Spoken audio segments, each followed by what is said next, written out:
then she will ask me to do what I want.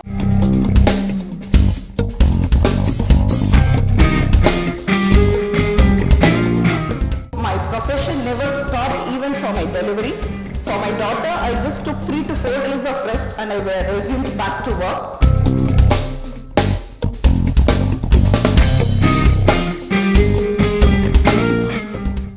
Similarly, I again had a normal delivery and the 3rd day I resumed back to work.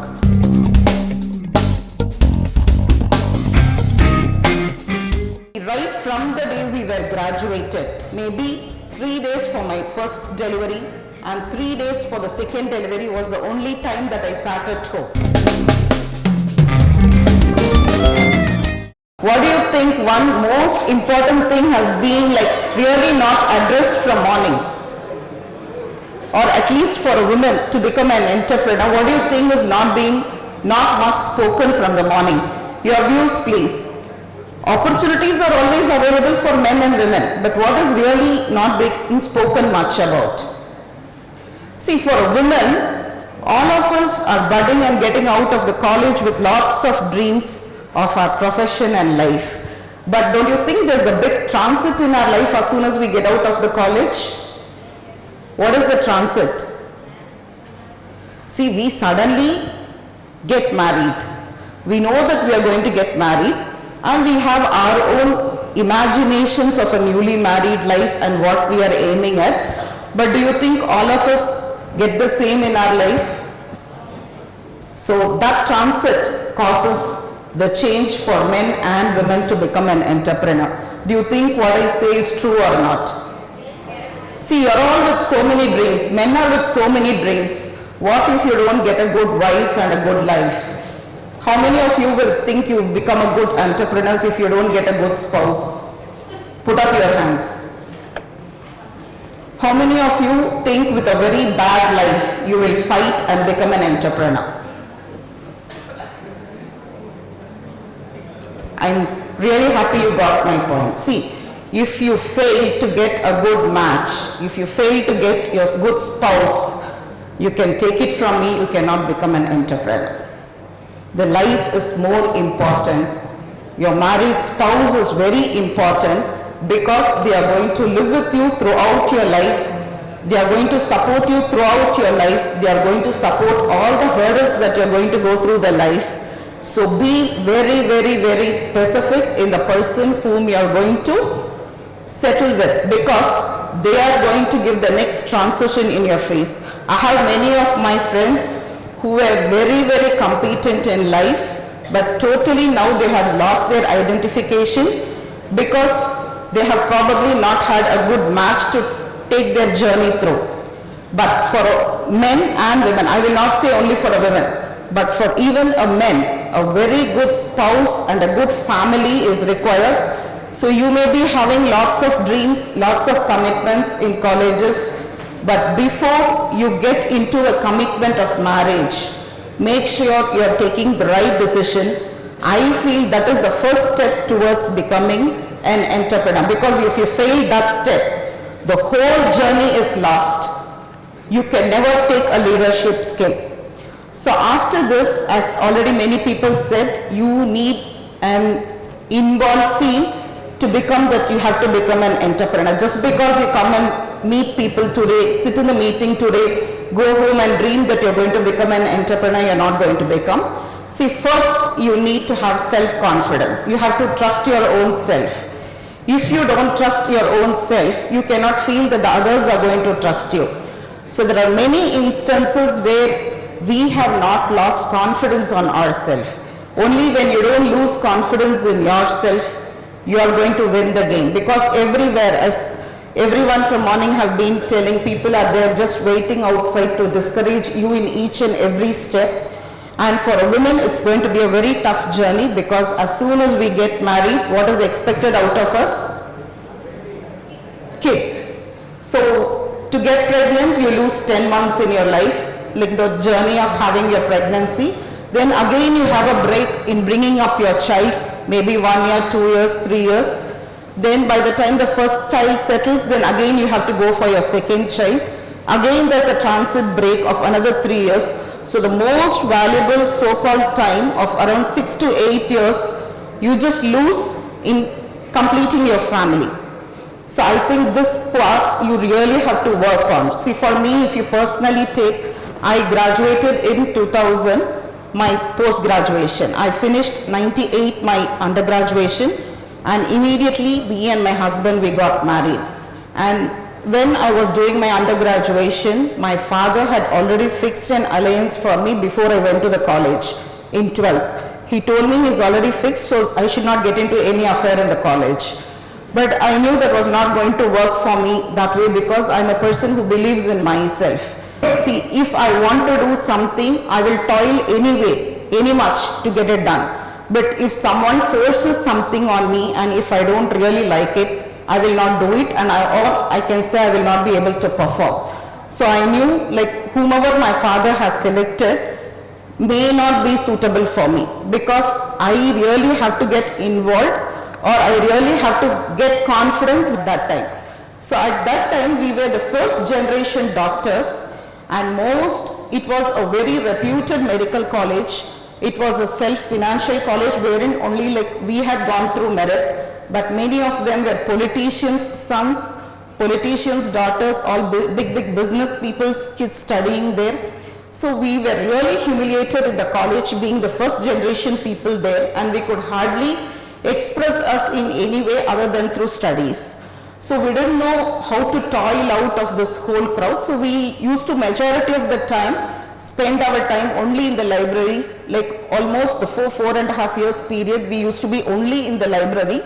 And it was at 17 years when we were in our undergraduation, we decided how our life will go. We decided that we will marry each other. We decided that we were going to stay back each other, because there were no other support in the medical profession. You know now how medical profession is very tough to gain patients, to gain the confidence of the patients, to come out without any issues, and everywhere doctors are getting harassed, that also you know. So we decided at 17, we will marry each other, and we will stand by each other for each and every hurdle of life. So far we have had, I cannot say how many troubles we have had in life, but whatever the trouble come for my husband, I will support him throughout.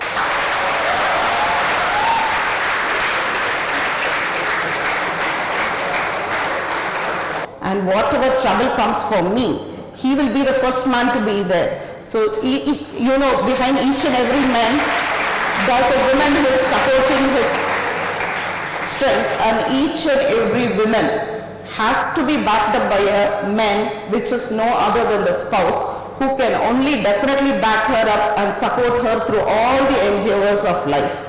So after I finished my undergraduation, we joined the post-graduation, and as you all rightly said, it was not even 1 year after I finished my marriage, my relatives started questioning me as to why I was not getting pregnant. We actually thought of postponing the pregnancy for 1 year. After that, when the social pressures were more, we decided we'll go through the pregnancy. But in medical college or any other college per se, once we get pregnant, people think that we are not interested in pursuing the education. Do you think so? Yes. See, in medical profession, the senior gynecologists, they will tell you that you cannot get pregnant until you finish your post-graduation. The most ideal age to get the pregnancy is only between 20 to 25 years. But by the time we finish our post-graduation, we are already 26, 27. So then pregnancy becomes very difficult. So I decided I pursue through the journey of getting my child also during my post-graduation, and still pursue my studies also. So when I entered final year of my post-graduation degree, I got pregnant. And when we worked out the expected delivery date, it was just on the time of my final examinations. So I had my friends with me who were married for 2 years, 3 years, who were not planning to get pregnant throughout the PG period. They wanted to finish post-graduation and then only plan for the pregnancy, which will be around 26, 27, planning to have the first child. But me and my husband, we have already decided at what time, what we are going to plan in our life at 17 years itself. So our journey is like I have to have the child when I was pursuing my post-graduation. So I continued my pregnancy. My delivery date was on May 20, 2000 and my exams were beginning on May 21, 2000. It was my final PG examinations. So I didn't know what to do, and you know all the pressures. You know the pressures of the college. So because of the pressure, I was continuing my pregnancy checkups with my own HOD. So she had to do my checkup because she was a gynecologist, but she discouraged me in taking up the examinations because she was very sure I'm going to not clear my exams because it was just one day before my expected due date. So then she wanted to stop me from the examinations. She looked at my attendance and everything. I had been attending college throughout. I had high blood pressures during pregnancy. Then also I didn't take any leave. I was just going for the classes. So she couldn't stop me from my examinations. Then her last motive was to see how I'm going to deliver on the day before the examination and then to come for the next day. My husband was becoming very anxious because I should not land up with a cesarean section. If I land up with a cesarean section and I am not able to come to the examination hall, I will lose 6 months to take up my next examination. So he was also becoming very anxious. Then we didn't know what to do. So I went to one of my relatives 1 week before my delivery date, and I used to work hard so much during my pregnancy period because I have to have only a normal delivery. Only if I have a normal delivery, I can take up my exam for 2-3 days, went home, kept my newborn child by my side. Whole night she would not sleep, and she was my best companion for my whole examinations. So I used to just keep her by my side, study for the whole examination, and both of us took up the examination, and in the first attempt we cleared our PG examination.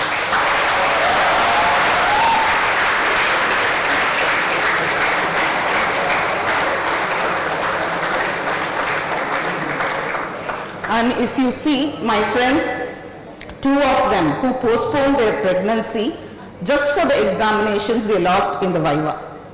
They lost 6 months time, and so they couldn't plan the pregnancy for the next 6 months also. So what I'm trying to tell you, life is different, career is different, both is important for a woman. Men concentrate mostly in the career, but women has to play different roles. So as Dr. Reddy said, அந்த அத்தை மாமா இல்லாம இன்னொரு அத்தை மாமாவும் நமக்கு இருக்காங்க. யாரு? You have your maternal uncle, auntie, paternal uncle, auntie, and who's the new atte mama who enters into your life? Yes, you have your mother-in-law and your father-in-law. They too decide your career.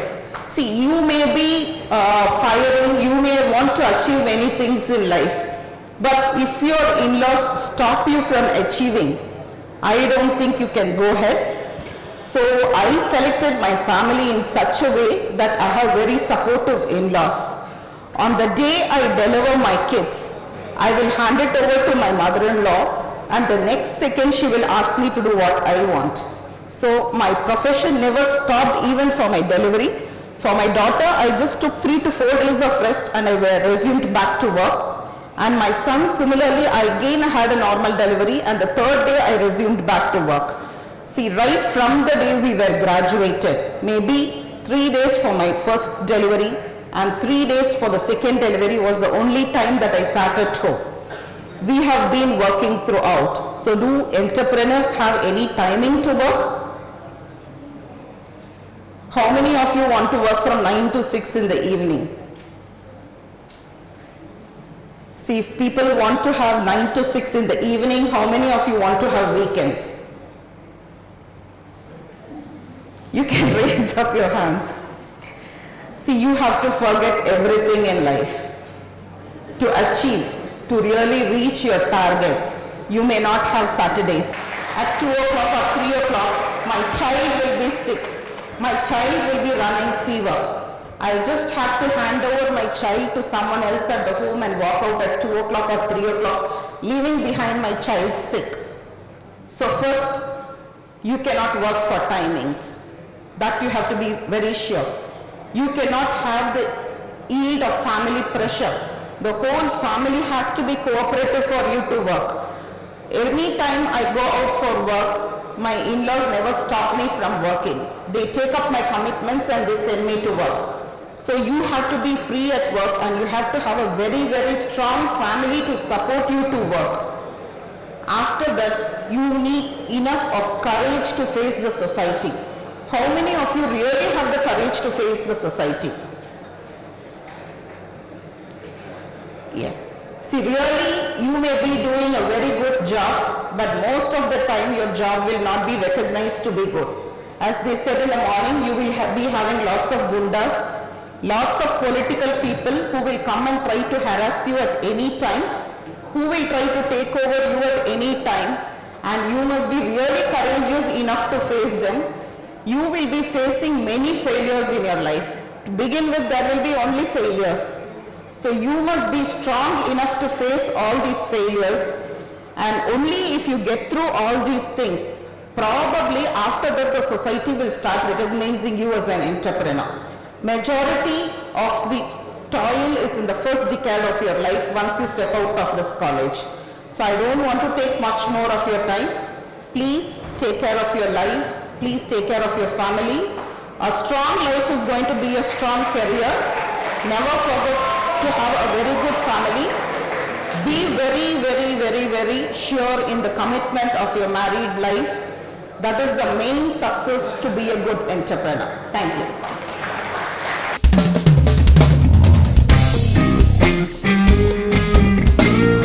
On the day I deliver my kids, I will hand it over to my mother-in-law, and the next second she will ask me to do what I want.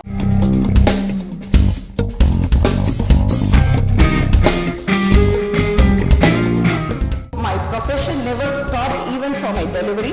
For my daughter, I just took 3 to 4 days of rest and I resumed back to work.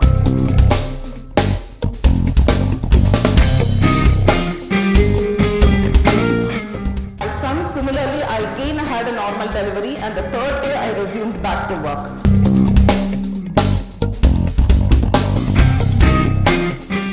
Right from the day we were graduated, maybe 3 days for my first delivery and 3 days for the second delivery was the only time that I sat at home.